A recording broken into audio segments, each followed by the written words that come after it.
It's the Wednesday morning after the weekend. We now know the makeup of the All-Ireland football final. Tommy has joined us. Tommy, good morning to you. How are you? Good morning, Ger. Good morning, Eoin. Owen's a bit of a broken man this morning for the power rankings. I'm not a broken man. Like, let's do this. Feel that. Like you said, Spiritually, emotionally. You said at the start, where are Kerry in the power rankings? And let's just do this. They're in fourth place in the power rankings. Yeah, this is like, no, you're supposed to build up to this. You're Well, supposed no, to I mean, because there's only the top four. I mean, everybody else is out of the championship. Like, the power rankings are kind of like the point I made earlier on about Arsenal, that you just say Arsenal and then people laugh and it's like, ha ha ha, that's a good joke because you said Arsenal. The same thing happens with the power rankings after every weekend. It's like power rankings. And then people are like, ha ha ha. Well, whereas people are like, people who are like tweeting me after Kerry lost, being like, you know, shove your power rankings up your arse and all that. Forget that Kerry weren't even in at number one going into the weekend. Tommy Rooney in the pre-show meeting was like, wait, what? And last week he was giving me abuse on WhatsApp, being like, you can't take Kerry off the top in power rankings, and then turns around and is like, oh, your power rankings are so wrong. People are just like saying power rankings, punchline, let's move on. So Kerry are in at number 4, Dublin are in at number 3, Tyrone are in at number 2, Mayo are in at number 1. Job done. Great slot. Okay, thanks for being with us, everybody. Play this thing, send him home. I think Eoin has forgotten about the power of the power rankings. Genuinely, like. Oh, tickle my belly, Tommy. Go on, Tommy. I think you're missing the point here. All these people are reaching out on social media to send you messages about the power rankings because they understand the power of this chart. They understand that if their county is in a certain position, it can give them a little bit of a siege mentality. And that's why I was a little surprised this morning. I was a little thrown because I completely forgotten that you had moved the chess pieces around last week to negotiate Kerry into, was it second or third you put them into last week? Second place because Mayo went top after they beat the Dubs. Mayo went top, so yeah. let's just remember, last week was Tyrone 4, Dublin 3, Kerry 2, Mayo 1. Yeah. And I actually think you're right here, Tommy. You've got the bones of something going. Keep it. Let's just, you know, as I said, let's rip the sinews off the bones.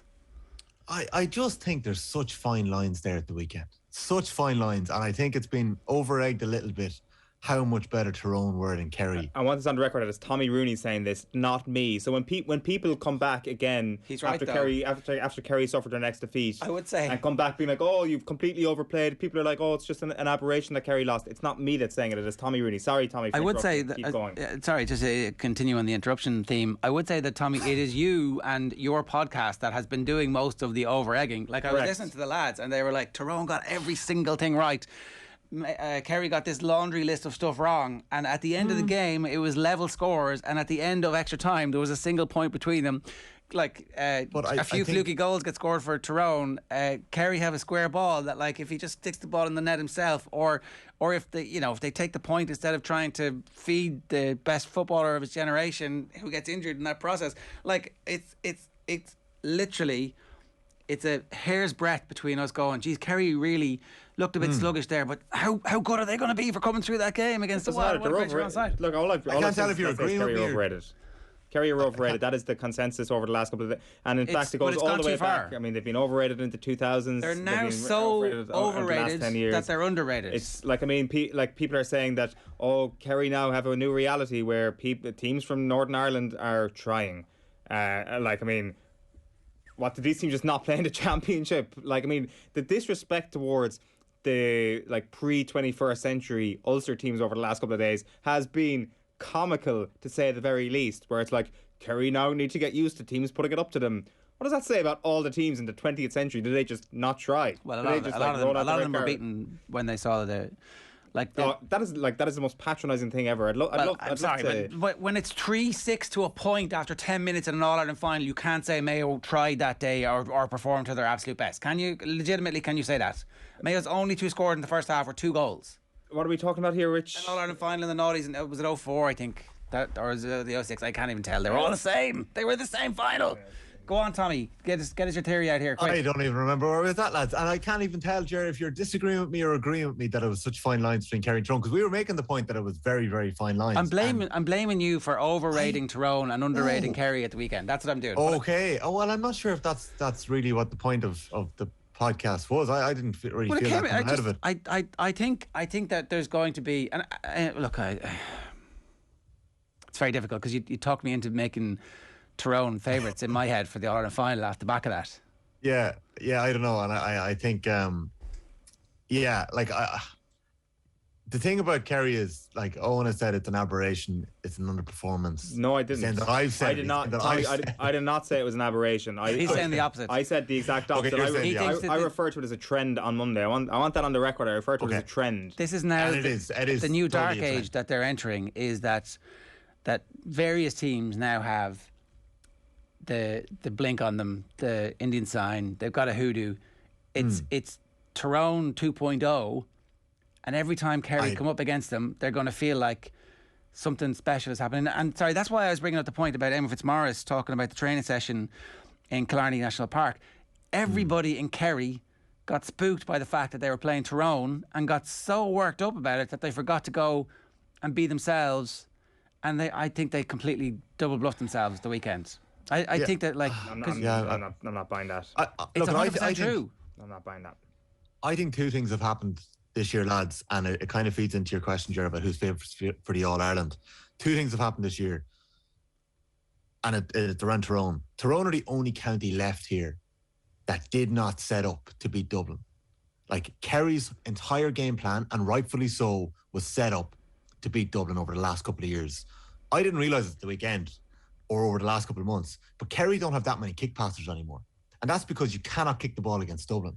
Paddy Clifford really was the only one. And once Paddy Clifford and David Moran were cut out, Kerry didn't really have anyone to feed Clifford and O'Shea inside. So when Tyrone are going into the All-Ireland final here, they're going up against a Mayo side that were created to take down Dublin in James Horan's eyes. A slightly different way than how Kerry have planned to do it. But Kerry and both Mayo were both set up to beat Dublin. Mayo got that job done. So now they're into the All-Ireland final and are against a proposition where I actually think the second thing here that's at play is that Tyrone don't really know themselves. They really don't. Like, it's very new under Dooher and Logan. That Donegal game could have gone very differently.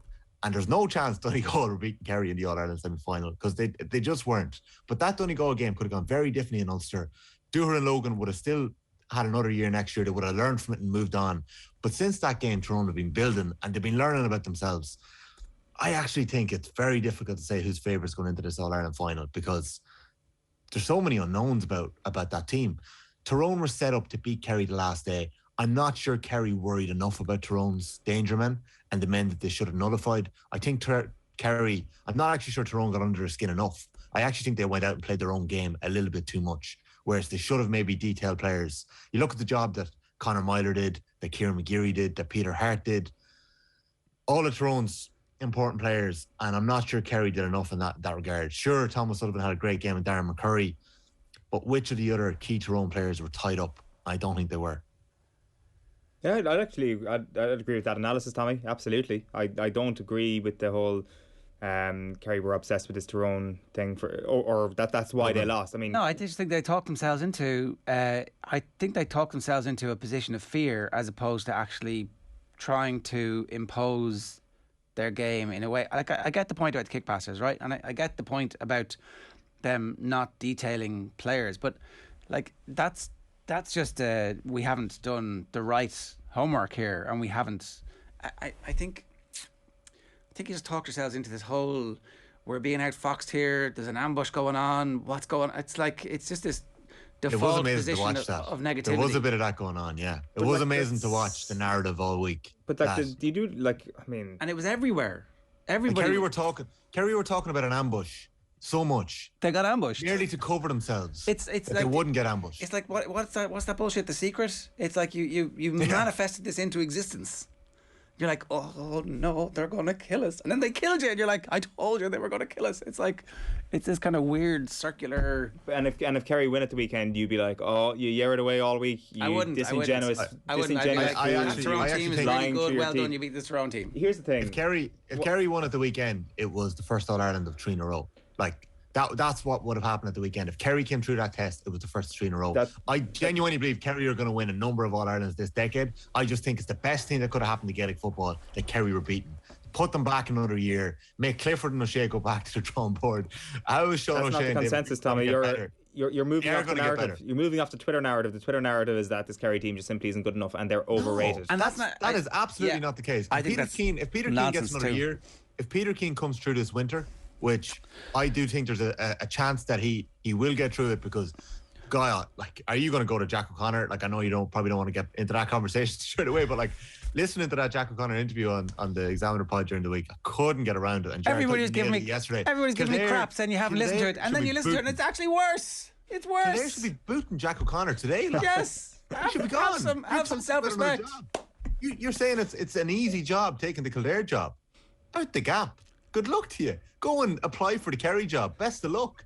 Like, if Kerry go for Jack and Connor, best of luck. Like, I think Peter Keane is very, very close here. I think he's very close, and I think he's been so unlucky in the sense that he hasn't got Kerry over the line.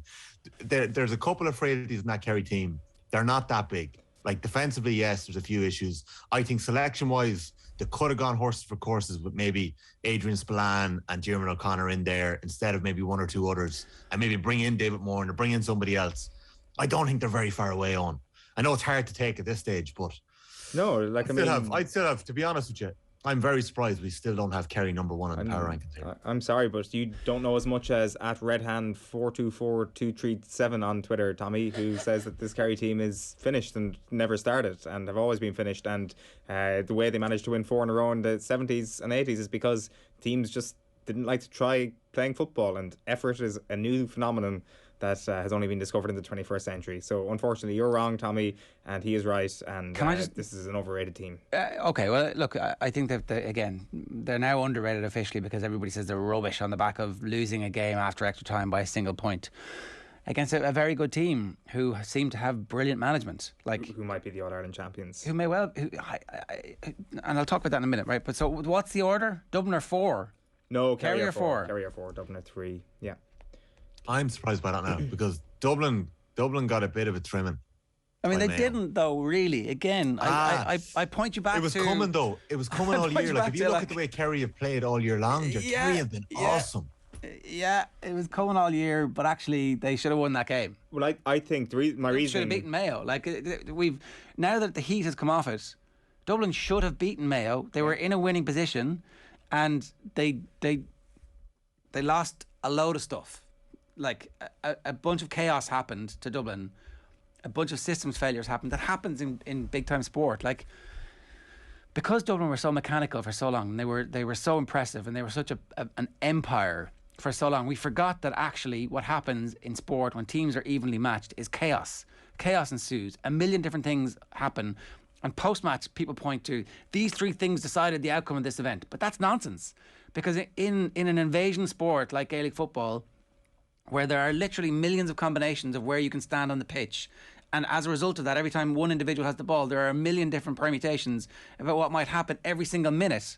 Over the course of the 90 minutes that we play, you can't tell which are the ones that ultimately decide the outcome. And post-event, you're all trying to put a shape on it. The Dubs should have beaten Mayo. Like, they absolutely should have beaten Mayo. They were in a winning position.